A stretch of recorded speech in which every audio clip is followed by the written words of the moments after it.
aussi avec Vincent Baolet, qui est le vice-président de FACE, ou FACE, Fondation Agir contre l'exclusion, c'est ça? Bonjour, oui, je suis Bonjour. délégué général en fait de FACE. Délégué général. Alors expliquez-nous, qu'est-ce que c'est que cette fondation? On dit FACE ou FACE alors? Alors on dit FACE ou FACE à l'international, puisque maintenant on vient d'ouvrir le Maroc d'ailleurs hier, la Belgique, voilà, et donc on est d'une vingtaine de pays de coopération.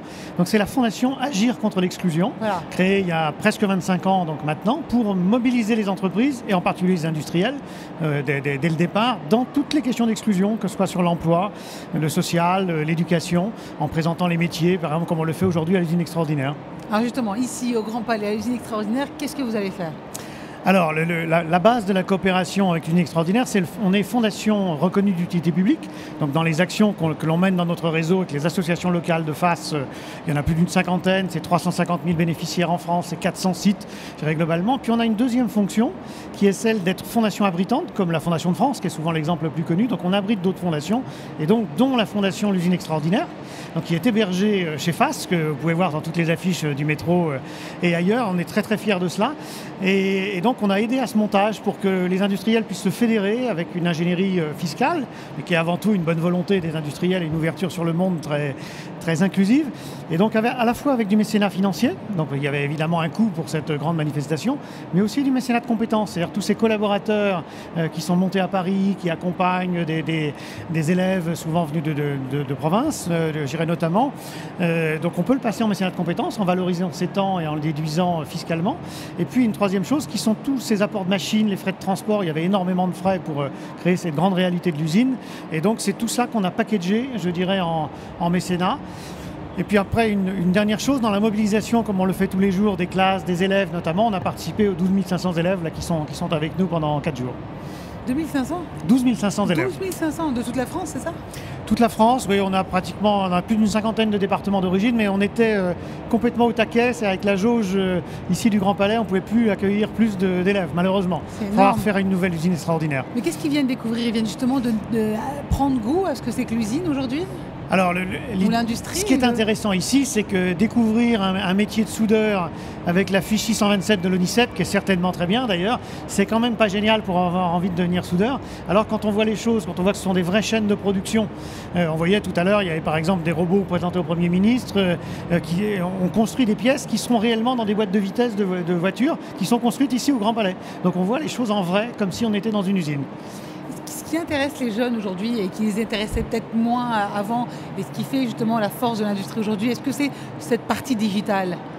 Alors la partie digitale, je pense qu'elle transforme complètement l'image de l'industrie. C'est-à-dire il y a cette horrible image que c'est sale, c'est noir, c'est lourd, c'est difficile. Enfin, c'est plus là, quoi, je dirais évidemment. Le digital transforme les métiers, je dirais complètement, crée l'attractivité aussi. Et je dirais que cet outil digital, d'abord, il est présent dans absolument toutes les usines, même les PME industrielles, les PMI, je dirais notamment.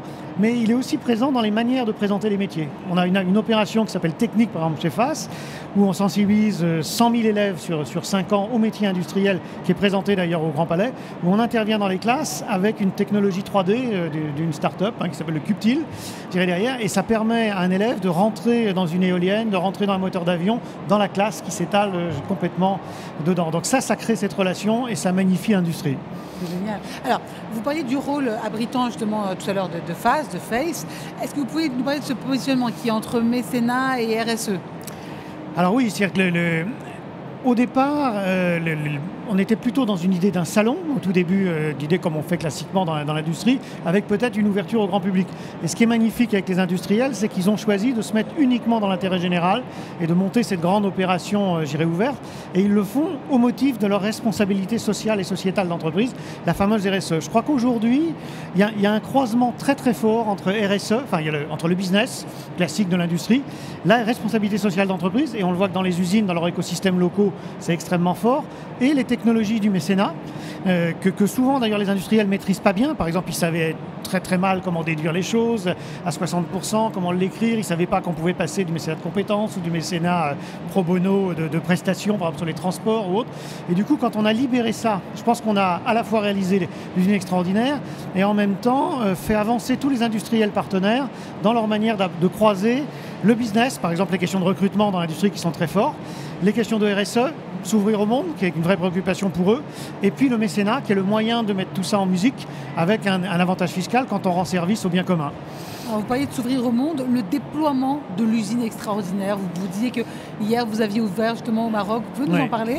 Alors, on a plusieurs grandes idées. D'abord, cette usine extraordinaire, il faudra la refaire ici dès que le pavillon s'ouvrira.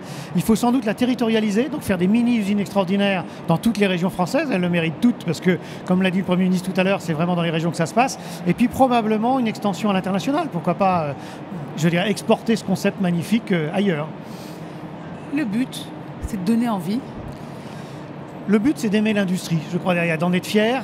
On a une French Tech qui est absolument magnifique, d'avoir envie de faire carrière et puis d'avoir cette orientation choisie. C'est-à-dire qu'à la limite, qu'on choisisse ou qu'on choisisse pas l'industrie, c'est pas grave, mais que tous les jeunes Français aient envie d'y aller et finalement fassent peut-être un autre choix, mais se disent c'est aussi un choix magnifique pour moi.